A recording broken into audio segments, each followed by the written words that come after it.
Hey everyone, welcome to day 39 of the scripture writing study.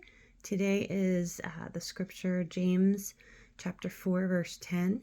Humble yourselves in the sight of the Lord and he will lift you up. Of course, my notebook and my card.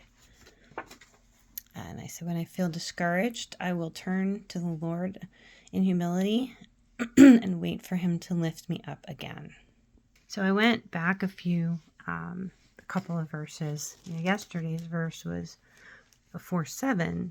Therefore submit to God and resist the devil and he will flee from you. 8 says, draw near to God and he will draw near to you. Cleanse your hands, you sinners, and purify your hearts, you double-minded. Lament and mourn and weep. Let your laughter be turned to mourning and your joy to gloom. Humble yourselves in the sight of the Lord and he will lift you up. I woke up, and I'm always grateful when I wake up, and I was today, like I always am, and I am always. But today I feel very discouraged, and I feel like, those last vestiges of, ego engaging.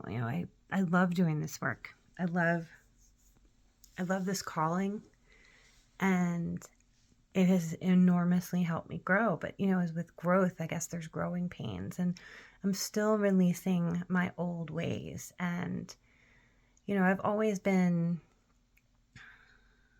good at things and helpful. And, I'm my whole purpose in life is to help people.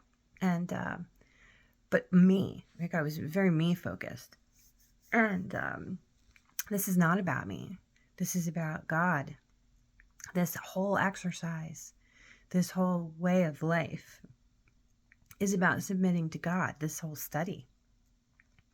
But it coincides with the very real place in my life that I am. And so I think that this discouragement is really my ego saying, you're doing all of this and you're not seeing any fruit. And I thought that was the whole point. And so, as I wrote, and you'll see if you read my notes, which is really, this is just my journal out loud. If you follow along, I'm grateful. But I just want to make sure in my flesh that I'm helping people, that I'm bringing people closer to God. But it occurred to me today doing this humbling, to God for to be uplifted by him, is that I'm not maybe supposed to know. It's not about me. It's about the fruits being born I may never see. And that's really hard for me to let go of, it turns out. So I'll be working on that. Take care.